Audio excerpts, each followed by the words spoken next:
it's designed for us to look at each other as if we're pitted against each other. When I even think about the Mexican community and the African American community, we are pit against each other so much. But there's also been many, many instances of people working together for the bettering of our communities.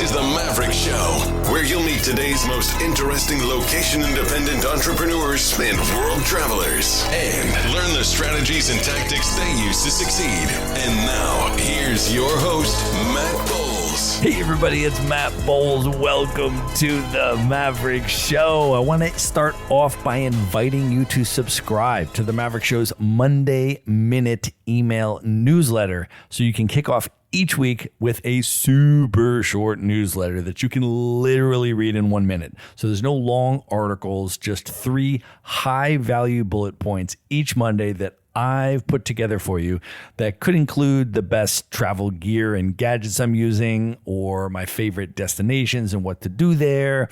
Could be epic experiences and events I'm attending around the world that you could attend as well. Or it could be things to watch or quotes to ponder or travel hacks. Could even be nomad communities to check out, etc. Basically, I'm going to distill down my ongoing learnings from 10 plus years of being a full-time digital nomad into 3 terse items of value that land in your inbox each Monday that you can consume in under 60 seconds. So if that sounds good to you, you can sign up at themaverickshow.com/newsletter. Once again, that's themaverickshow.com/newsletter. And now let's get into the episode. My guest today is Diva Green. She is the founder and CEO of I Got Your Black, a platform highlighting global Black culture and Black businesses around the world. As a destination storyteller and content creator, Diva seeks to amplify the histories, lived experiences, and the stories of the African diaspora in each destination she visits. In addition to creating culturally relevant content and resources, she also organizes small group travel experiences to help you connect with and immerse in Black communities globally. Diva, welcome to the show. Thank you. Thank you. Thank you so much for having me. I'm super excited. I am super excited to have you here. Let's just start off by setting the scene and talking about where we are recording from today. Unfortunately, we are not in the same location. I am actually in the Canary Islands. I am on the island of Tenerife, off the coast of Morocco, recording this today. And where are you, Diva? Well, that sounds lovely. I wish I was in a warm place like that.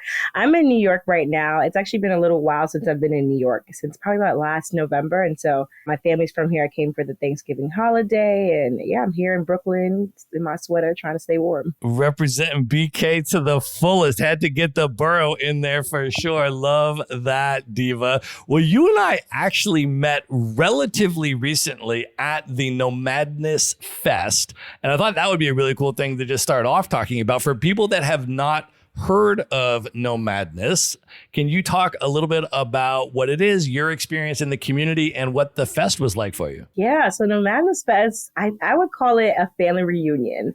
And I just became a part of the family because this was my first time going to Nomadness Fest, essentially a festival for travel content creators and people who are basically digital nomads and things like that, folks of color who want to essentially come together and learn, but also get to know each other, spend some time. And so this was actually my first Nomadness, and it was really fun. I went to, I would say for me, very random Kentucky, and had the best time that I could imagine in Kentucky. And actually, I want to go visit. I keep telling my boyfriend, we're going to go back and we're going to go to Kentucky. I would have never thought that I would love it as much. And so shout out to Nomadness for bringing us to, what is that? Louisville. If you're from Louisville, you got to say it like that, Louisville.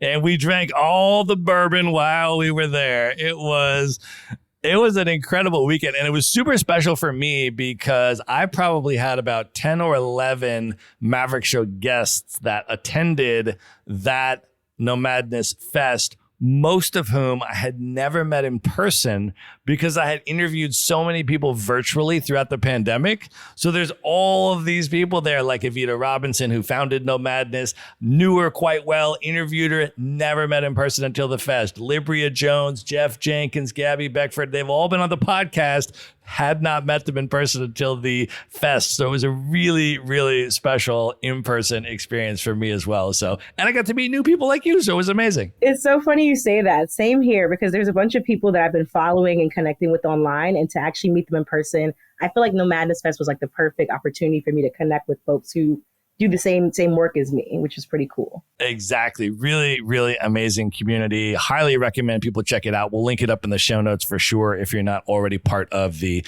Facebook group and part of the community, so you can learn more about it. Diva, I think a great place just to start this interview would be talking a little bit about your background, which I know has played a large part in your travel journey and your professional journey as well. Can you share a little bit, maybe just going all the way back and talking about your parents' background, where they're from, and their experience coming to New York City? So my parents are both from Panama. On my mom's side and my dad's side, they're from a part called Colon, which is like a port city. And then on my mom's side, on her mother's side, they're from a place called Bocas del Toro, which is like, for some people, a like beautiful surfing island. For others, just like a great place to relax and enjoy the water. So two beautiful places in Panama. And so my parents came to the States, I think they were both like around 18, 19, right? My father actually has a really funny story of why he came. He came to watch a boxing match with some boxer named Laguna. I don't know, but if you say Laguna to somebody in Panama, like they know exactly who you're talking about. Yeah, he came and decided to stay and enrolled in the military.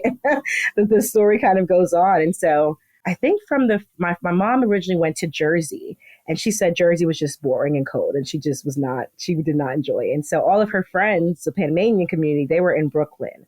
And so she made her way to Brooklyn. At some point met my father way later. And so here I am. I would say just growing up, I've been very much connected to the Panamanian community my entire life, just because there's such a large community here. And so whether it was like the Panamanian parade or being in like these folkloric dances that we would do, my mom has, and both of my parents have really grounded me in the Panamanian community. Can you talk a little bit about your experience navigating your Afro-Latina identity and the Panamanian identity, as well as what it means to be Black in the United States, and how that evolved as you grew up? Yeah, so I went to a school called a bilingual center, which is like the predominant folks were people who are of Latino descent or of Haitian Creole. They spoke Haitian Creole and of Haitian descent, right? And so it was again, bilingual school.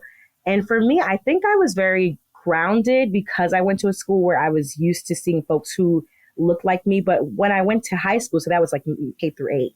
When I went to high school, similar situation in that there were Latinos, but there weren't any like Panamanian folks. And so me being able to speak Spanish, me being someone who is a Black woman, but also like not looking like the other Latino kids who are probably from the Bronx and probably had lighter skin, looser hair and things like that. It was kind of like a double take when I would speak Spanish.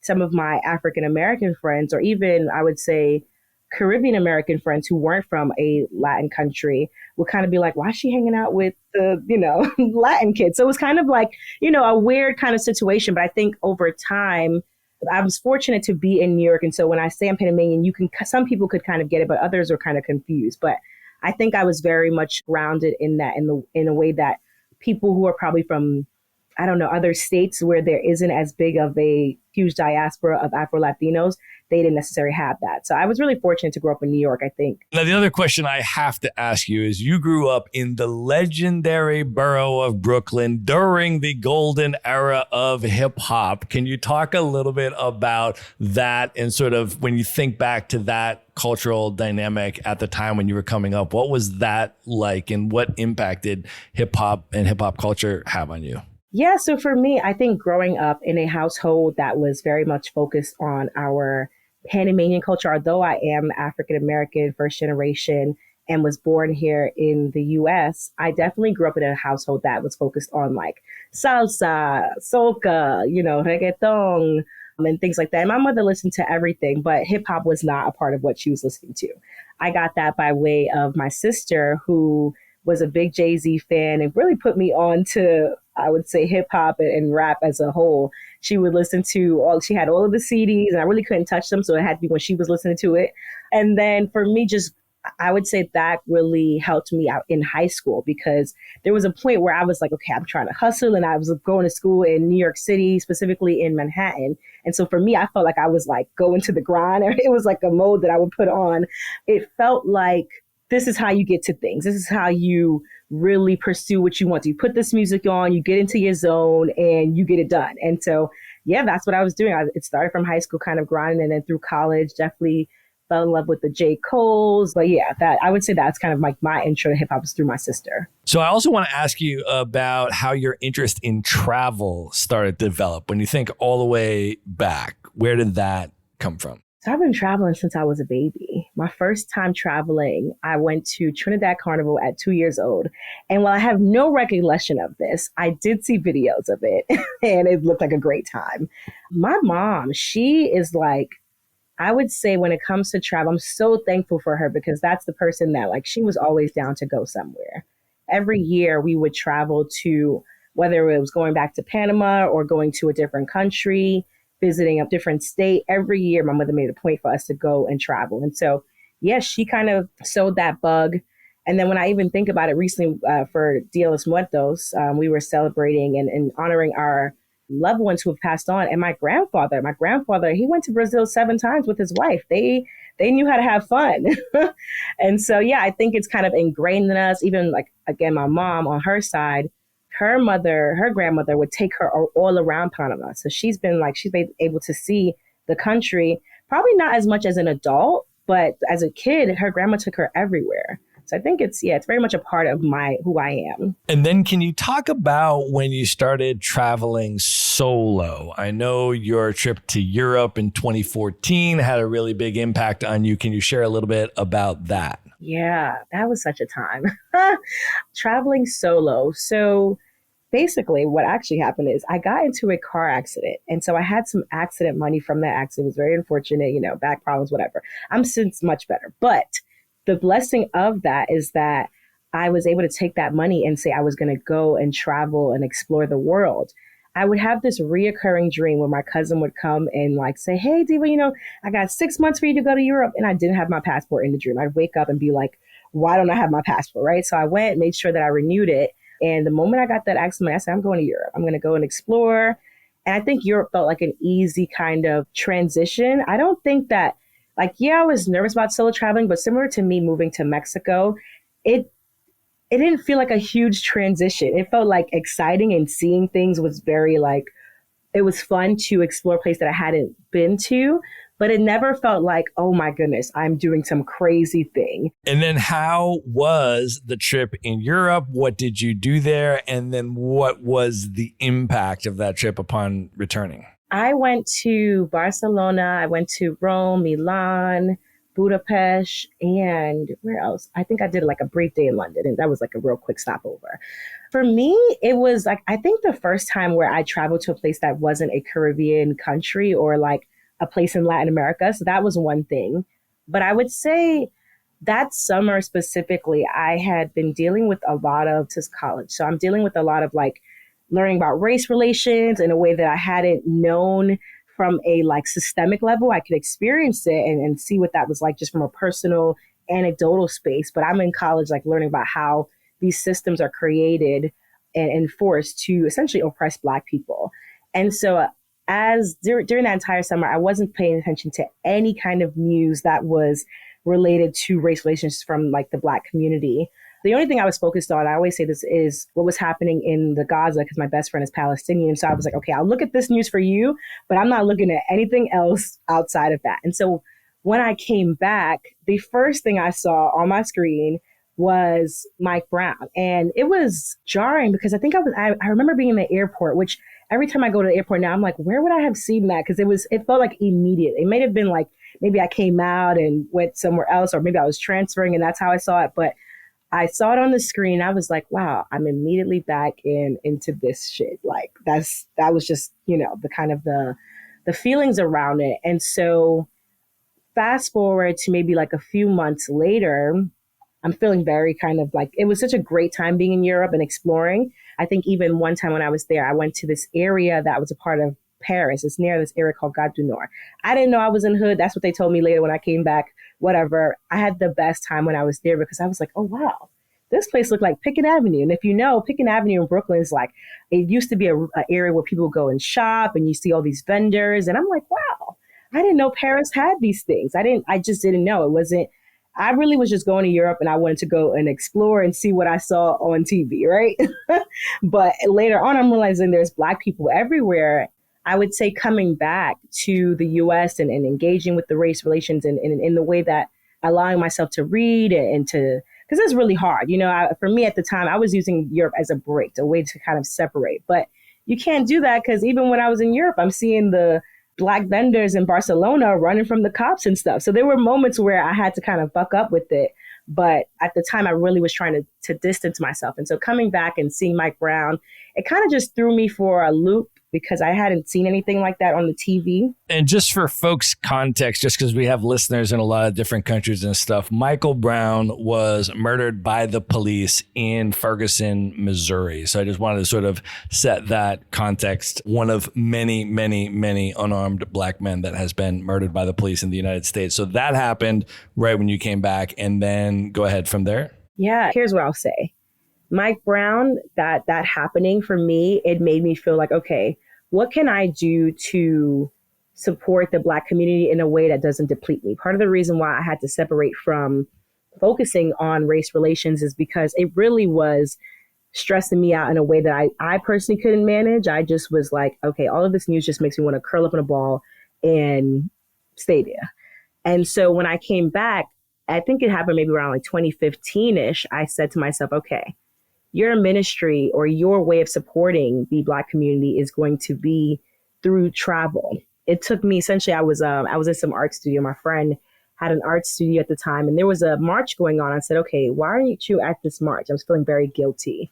Eventually, at some point while we were there, I drew a fist that's like a Black power fist. And it was mixed with this Panamanian design. I won't go into the details of that, but essentially it was showing my solidarity between as a Black woman of Latin descent, but also connecting to the struggles that happen here in the States. And so for me, I think that realization that travel would be my ministry definitely has propelled me, whether it's been influenced by the experience of just learning about Mike Brown and seeing that on the screen. And then also for years, I didn't necessarily execute in the way that I wanted to with I Got Your Black until with George Floyd, and that kind of pushed me again. So yeah, I would say it's unfortunate that these horrific incidents have happened, but I will say that they've definitely been something to say to me, hey, Diva, like you have to do something. And so my something was really using travel as a platform to help people learn about the global Black community. Well, I know another person historically that influenced you has the same last name as you, Victor Hugo Green. Can you share for folks that are not familiar with that name, who Victor Hugo Green was, what he did, and how that influenced and inspired you as well? Yeah, so Victor Hugo Green is the creator of the Green Book. And the Green Book was essentially a book that helped Black people navigate travel and the Jim Crow. Essentially, when people were trying to travel, they needed a way to stay safe. And so knowing where sundown towns were was something that was listed in the Green Book. Knowing what businesses were owned by Black folk, what businesses were owned by allies, so folks could stop and get gas, like simple things that we take for granted as travelers. The Green Book helped the folks during that time really navigate and explore, or not even to explore, because a lot of times folks were traveling by way of necessity, going from one place to another, whether it was to visit family or to, just navigate the U.S. Yeah, the Green Book essentially helped folks do that. And I would say for me, it's interesting just sharing that last name because I didn't know about Hugo Green until probably I would say a year or two into creating I Got Your Black.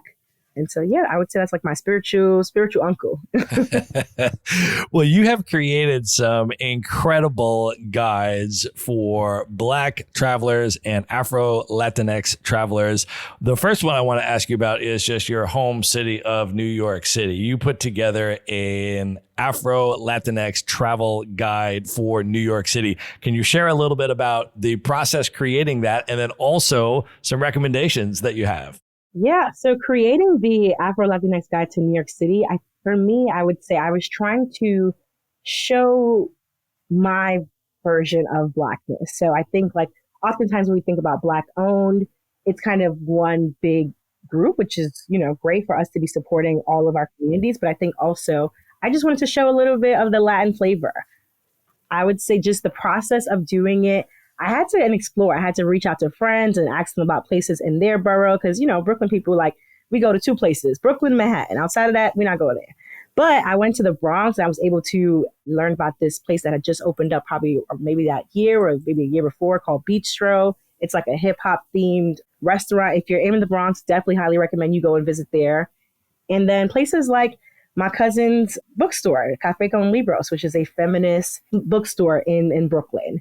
It was just really wanting to showcase the history of the community. But also the thing about the guides is they really focus on helping you navigate these spaces from a historical context. So like learning about Carlos Cooks. He was a leader in that would be in Harlem and talking about buying Black. He was one of the first folks to talk about buying Black and really just stressing the importance of that. And so the guides definitely help you explore a place, help you know how to go to what restaurants, what are the important things of the different streets that you're going to, but also just the history of the people who live in these spaces. Well, I also want to ask you about another travel guide that you created, which is called the Black Travel Guide to Habana, Cuba. Can you share a little bit about your experience in Cuba? And by the way, I've never been. It's super high on my list. So tell me about Cuba and then tell me about your experience and some of the highlights that you put in this guide. Well, first of all, we need to get you to Havana. That's like a must. Truth. I haven't been post-pandemic, but Havana will always have a special place in my heart. I definitely want to go. Hopefully I can make it back there next year. I have some primas and some cousins that are waiting for me and missing me. Havana. So this guy took 3 visits. This guy was not like, you just go take a train up to the Bronx and, and, ask questions. Because the thing about Cuba is that, first of all, ownership in Cuba, that's a complicated conversation. Like ownership in general is very much politicized. And so to find places that were owned by Cubans of African descent was just like looking for a needle in a haystack. It was challenging. But they have these things called, I think they're called paladores, if I'm not mistaken. And they're essentially restaurants that people would have in their homes. And so I found a bunch of different paladores that people would have in their homes. And then even just like I wanted to find art spaces. When I travel, I like to explore art. I'm there to eat and to see. I want to see the dances. I want to listen to the music. That's what I do when I travel. And so I was able to visit this place called, there's this art studio by this man named Generoso Betancourt. And he had just pictures and paintings that literally looked like my grandma. Like it was the weirdest thing. Like, yeah, it still blows my mind because I saw a photo that looked exactly like my grandmother. And I just was like, how is this possible? But I think at the time that was me learning more about the African diaspora abroad, because I know that there were Afro-Latinos all over because I am one. But I think just seeing how Blackness spans and just the different variations of Blackness, going there, I was like, people need to come and see this. And so I created that guide and help people find the Black communities in these spaces so that they can go and directly support. The visa that I used was support for the Cuban people. So I wanted to do that very, very explicitly. Well, we are definitely going to link these guides up in the show notes so that folks can go and read through the full guides. You have more recently developed not only a guide, but you have developed a group trip to Mexico to experience the Afro-Mexican culture. And it looked unbelievable. I just was following very closely on social media the recent trip that you just did there, which looked incredible. on every level, including the experience that you and the participants were having while you were there. I mean, everything just looked amazing. And I want you to talk about that. I thought, though, maybe just start off contextualizing for people and sharing a little bit about Afro-Mexican history and identity, and then talking about how you decided to structure your trip. So the Afro-Mexican community are folks who are African descendants who have been there essentially since the 1500s. So this is not like folks like myself who decided to move to Mexico and are either an expat or immigrant who decided to go and migrate to Mexico. These are people who have been there as a result of the slave trade. And then also, so that's in the South, in Oaxaca and Guerrero, I would say that that area is the highest concentration of Afro-Mexicans. And then also there was this informal Southern railroad. So when we think about the Underground Railroad that went to the north, but there was an informal one that went south.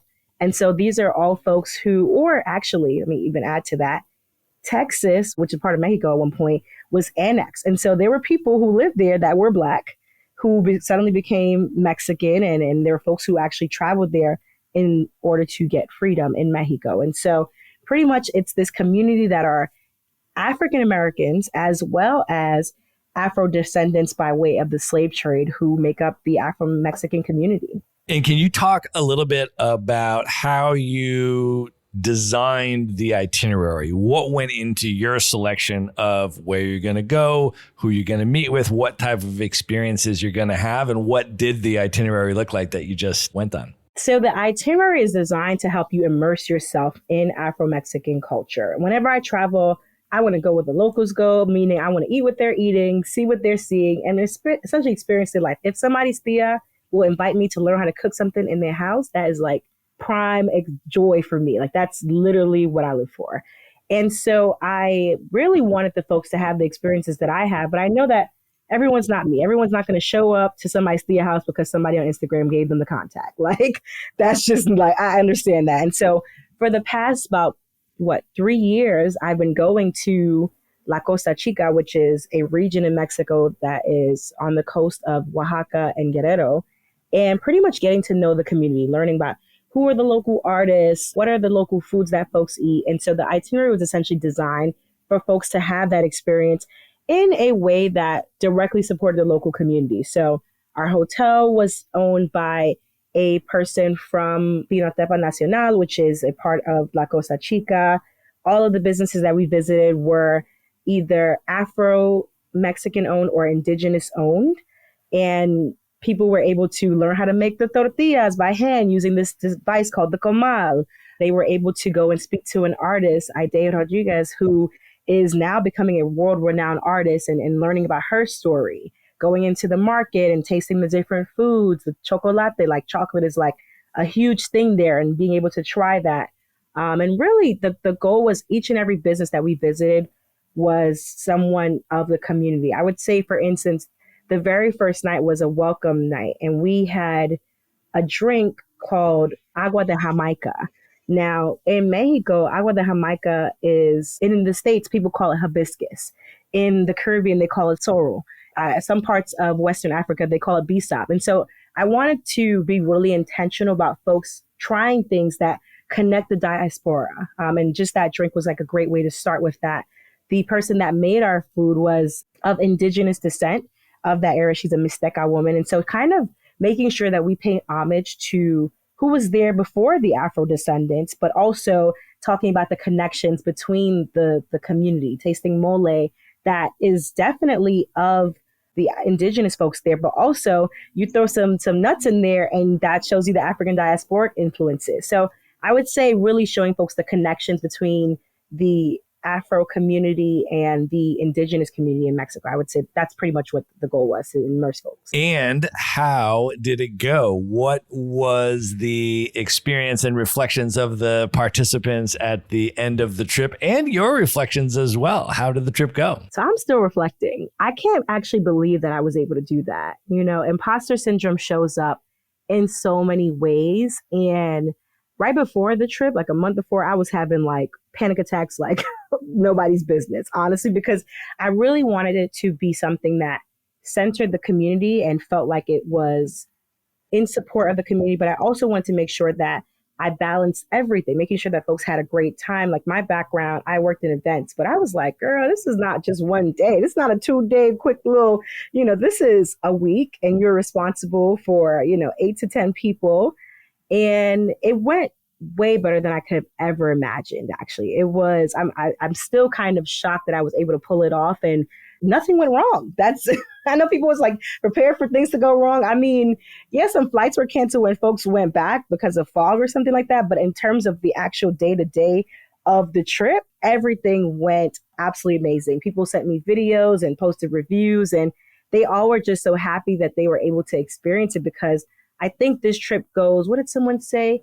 Essentially, they were saying it goes below the surface level. It's not just like we're going to go and turn up, and you get to turn up too, because we went to area called La Punta, which is a great time. And, you get to have fun and enjoy the mezcal and, have that kind of vibe. But we really prioritize immersing ourselves in the community, and folks just loved it. And I think I attracted the best group. I feel like those folks that came, they were like divinely chosen. That is amazing. And like I said, I was following it very closely online. I was watching all your social media posts, and it just looked like an incredible trip. And I was like, I need to go on one of your future upcoming trips, because I would love to experience that as well. Can you share a little bit about when the next trips are and how somebody can join one of these trips? We have one in March, July, and October. And each trip is specifically designed so that you can go during a time of celebration. So in March, it's like Holy Week, which is a time of turn up in Mexico. It's religious, but it's also like a great time of like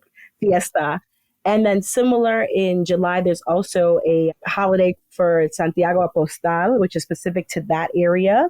And then in October, Dia de los Muertos, which is, Day of the Dead. And that is like the biggest turn up all over Mexico. So yeah, it's a good time. Well, we are going to link up in the show notes the direct link so that folks can get specific information on the exact dates of these trips, which are already set, and you're able to sign up right now and book them well in advance. You can see the whole itineraries and all that. So all of that information will be in the show notes. Diva, I want to ask you now a little bit about some of your reflections on all of the travel that you've done over the years. And you talked a little bit about this journey that you've been on and sort of continuing to move towards centering the experiences of the African diaspora in the different places that you go and all of that. And I also want to ask you about your reflections on navigating anti-Blackness globally, because you mentioned that obviously, certainly in the United States, it's really confronting, and so forth. But also when you travel around the world, there are some similar and perhaps some different manifestations of it as well. And I want to ask just if you can share a little bit about your experiences navigating anti-Blackness globally, and also any tips that you might have for Black travelers, maybe that might be at the earlier stage of their travel journeys. Yeah, I would say research. I always tell people to research what is going on the ground. Even when I learned about the Afro-Mexican community, my biggest thing was, how are the folks treated there? You might see folks talk about it, but I want to hear from the people how they're treated in a space. And so I would say doing research is one of the biggest things in terms of like navigating and making sure that you know what's going on. Other things about like how I've navigated. So for instance, like I have my natural hair out.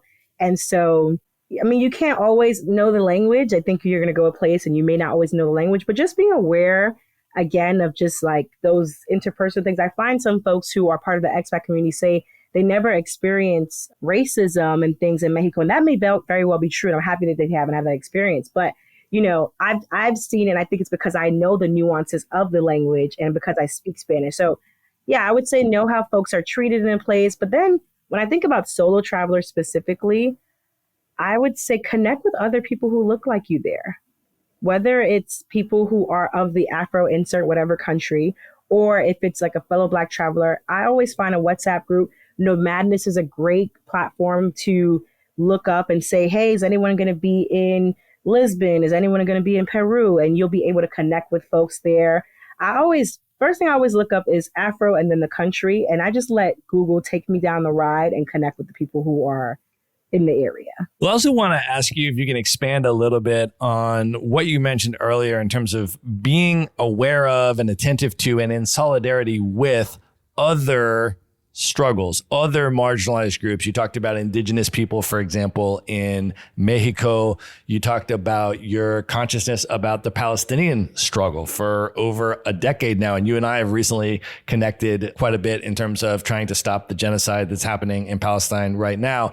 Can you talk a little bit about the importance of obviously centering Black narratives in the African diaspora and all of that, and also at the same time, being aware of and being in solidarity with other struggles of other groups as well?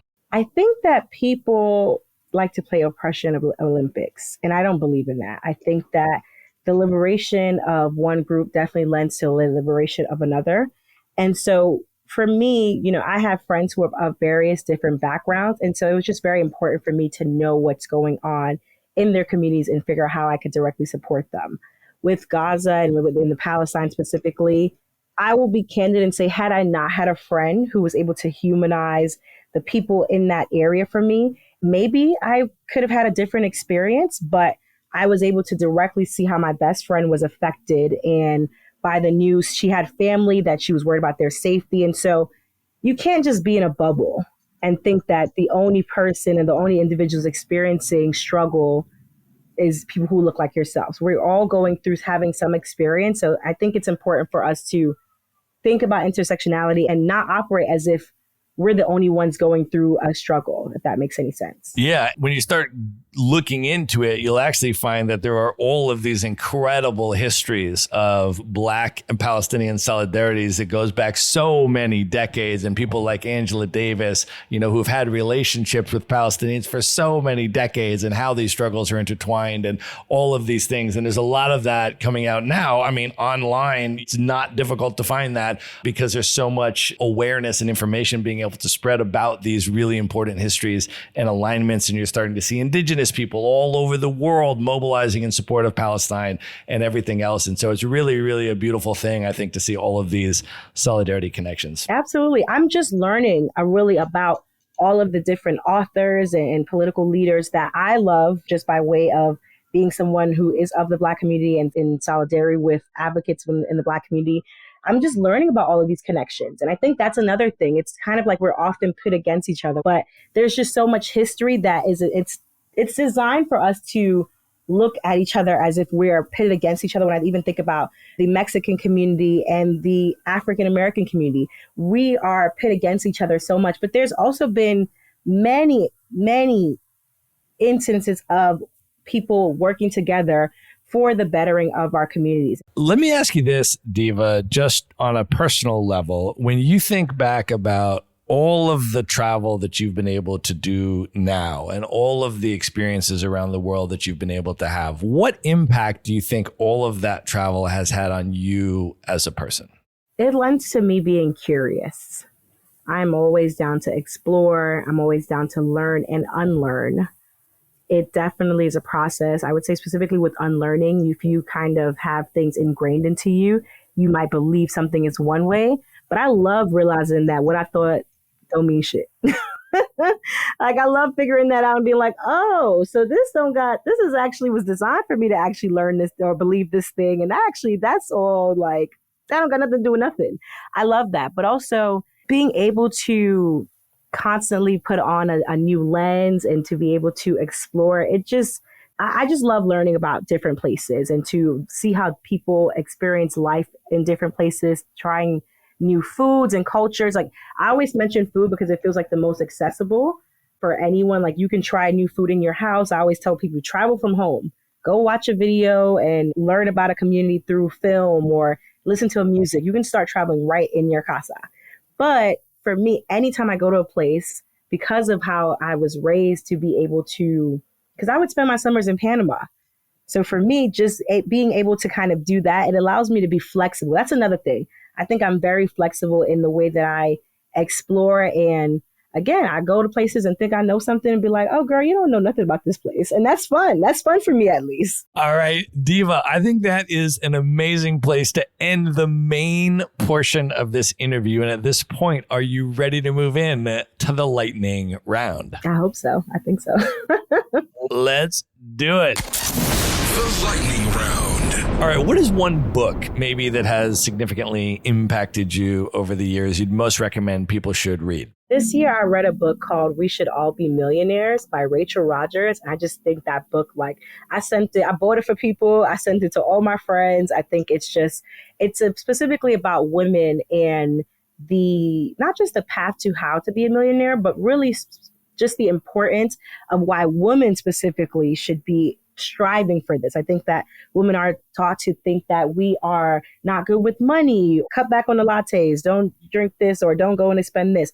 But really, when women are in power and when women have the capital to have influences, we support our communities. We're able to make changes in ways that you can't do without money, honestly, in the capitalistic world that we live in.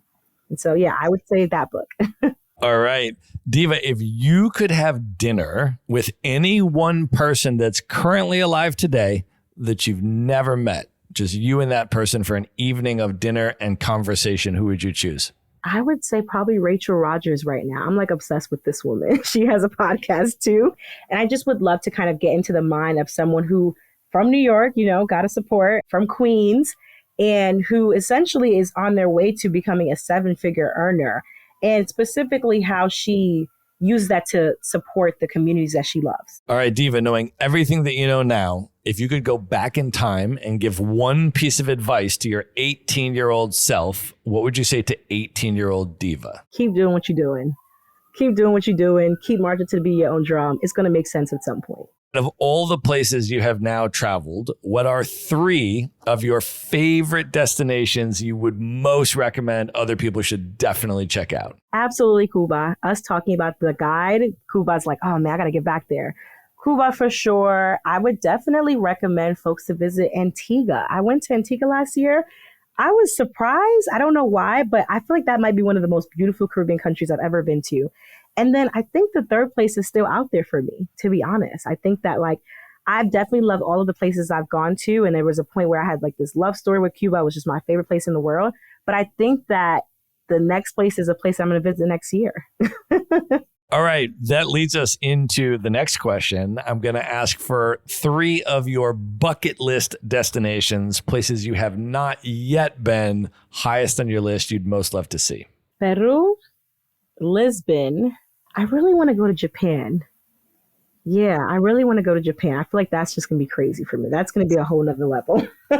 Those are amazing picks. I've been to all 3 of those places. So when you're ready to plan those trips, hit me up, Diva. I got you. But excellent choices. I definitely will be reaching out. All right. We have now come to the most important question of this interview, Diva. I'm about to ask you to name your top 5 hip hop MCs of all time. But before you do that, can you share a little bit about just what hip hop means to you and why you love hip hop music and culture? Hip hop is hustle for me. When I think about hip hop, I think about getting to the bag, taking care of your business. And hip hop definitely grounded me throughout high school, college. That was what was in my ears. And music is super important to me in general. And when I turned on my Hove, I was unstoppable. Couldn't talk to me about nothing. All right, Diva, who you top 5? I said it already. Hove, Jay-Z, always gonna love the Jigga Man. Definitely Kanye before all of this, whatever this is that he's doing. Kanye before that. J. Cole, Kendrick Lamar. Yeah, I might have to cap it at 4. All right. Diva, I want you to let folks know how they can find you, connect with you, follow you on social media, learn more about I Got Your Black, and also learn more about these upcoming trips. And are you able to offer a discount to the Maverick Show listeners if they want to go on one of your Afro-Mexican experiences? But of course. Okay, I'll start with where you can find me. I got your black _ on all of the spaces. And my website is igotyourblack.co, not com, co. You can find the Afro-Mexico experience linked on all of our platforms. And then, of course, I'm going to make sure that the Maverick Show gets $300 off on our upcoming experience. March, July, and October, come through. Amazing. We are going to link all of that up in the show notes. We'll give you a code Maverick that you can use so you can get your discount on the upcoming trips, as well as the direct link so you can see the exact dates and the itineraries and all of that amazing stuff. You are probably going to find me on at least one of those trips because this looks like an incredible experience. So everything is going to be in one place. Just go to themaverickshow.com, go to the show notes for this episode, and there you will find everything we discussed on this episode. Diva, this was amazing. Thank you so much for coming on the show. Thank you. We got to do this in person sometime. Absolutely. We need to link up in person very soon. All right. Good night, everybody. All right. Hope you enjoyed that episode. Just a final reminder to subscribe to the Maverick Show's Monday Minute email newsletter. No long articles here, just 3 bullet points that I put together for you and drop into your email inbox every Monday that you can consume in under 60 seconds. You can subscribe at themaverickshow.com/newsletter. Again, that's themaverickshow.com/newsletter. Be sure to visit the show notes page at themaverickshow.com for direct links to all the books, people, and resources mentioned in this episode. You'll find all that and much more at themaverickshow.com. Learn how Maverick Investor Group can help you buy cash flowing rental properties in the best U.S. real estate markets, regardless of where you live. Schedule a free phone consult today at themaverickshow.com/consult. Now you can buy rental properties with tenants and local property management in place, so you don't have to be a landlord or a rehabber. To get your questions answered and discuss how Maverick Investor Group can help you meet your real estate investing goals, schedule your free phone consult today at themaverickshow.com/consult. If you like podcasts, you will love audiobooks, and you can get your first one for free at themaverickshow.com/audiobook. Whether you want the latest best-selling novels or books on investing, business, or travel, try your first audiobook for free at themaverickshow.com/audiobook.